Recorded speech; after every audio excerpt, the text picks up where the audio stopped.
Excel Techno School, Guruvayanakere, Venur. Admission open now. ಮಾನ್ಯ ಪತ್ರಿಕಾ ಬಂಧುಗಳೇ,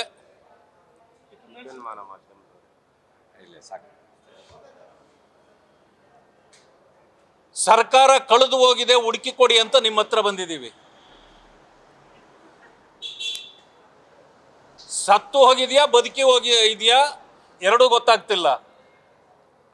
10 ಗಂಟೆಗೆ ನಮ್ಮ ಸದನ ಪ್ರಾರಂಭ ಆಗಬೇಕಾಗಿತ್ತು. ಪೀಠದಲ್ಲಿ ಬಂದು ಸಭಾಪತಿಗಳು ಕುಳಿತರೂ ಕೂಡ ಸಭಾನಾಯಕರಿಲ್ಲ, ಸದಸ್ಯರು ಇಲ್ಲ, ಮಂತ್ರಿಗಳು ಇಲ್ಲ. ಕೇವಲ ಒಬ್ಬ ಮಂತ್ರಿ ಬಂದಿದ್ರು, ಸತೀಶ್ ಜಾರಕಿಹೊಳಿ ಅವರು ಕುಳಿತಿದ್ರು. ಅರ್ಧ ಗಂಟೆಗಳ ನಂತರ ರಾಮಲಿಂಗ ರೆಡ್ಡಿ ಸಾಹೇಬರು ಬಂದರು. ಎಲ್ಲೋಯ್ತು ಸರ್ಕಾರ ಅಂತ ಅವರು ಕೇಳ್ತಾ ಇದ್ರು. ಅದಕ್ಕೆ ಹುಡುಕೊಡಿ ಅಂತ ನಾವು ಜನರನ್ನ ಕೇಳಬೇಕು, ನಿಮ್ಮ ಮುಂದೆ ಬಂದಿದ್ದೇವೆ. ಉತ್ತರ ಕರ್ನಾಟಕಕ್ಕೆ ಕೊಡ್ತಕ್ಕಂಥ ಗೌರವನ ಇದು ಸರ್ಕಾರ ಕಾಲಹರಣ ಮಾಡಲಿಕ್ಕೆ ನಾವು ಮೊದಲಿಂದ ಹೇಳ್ತಿದ್ವಿ. ಕುಂದ ತಿಂದು ಹೋಗಲಿಕ್ಕೆ ಬರಬಾರ್ದು, ಇಲ್ಲಿ ಜನರ ಸಮಸ್ಯೆಗಳಿಗೆ ಪರಿಹಾರ ಕೊಟ್ಟು ಹೋಗಲಿಕ್ಕೆ ಬರಬೇಕು. ಇವತ್ತು ನೋಡಿ, ನೂರಾರು ಸಂಘಟನೆಗಳು ಹೊರಗಡೆ ಪ್ರದರ್ಶನಗಳನ್ನು ಮಾಡ್ತಾ ಇದ್ದಾರೆ.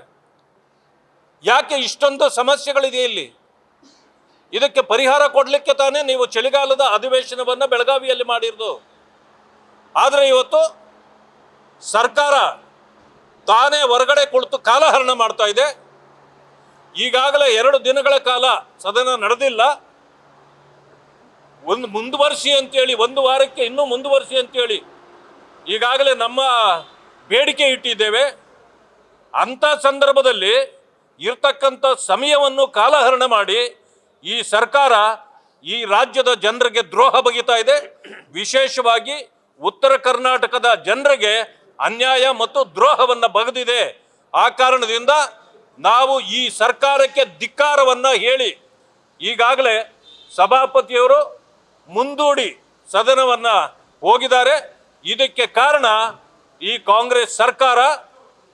ಆದ್ದರಿಂದ ಈಗಲೂ ಕೂಡ ಇದು ಎಚ್ಚೆತ್ತು ಬಂದಿಲ್ಲ. ಈಗಲೂ ಕೂಡ ನಾವು ಅವರಿಗೆ ಧಿಕ್ಕಾರವನ್ನು ಹಾಕ್ತೇವೆ ಅಂತಕ್ಕಂಥ ಮಾತನ್ನು ತಮಗೆ ಹೇಳಲಿಕ್ಕೆ ಬಯಸ್ತೇನೆ.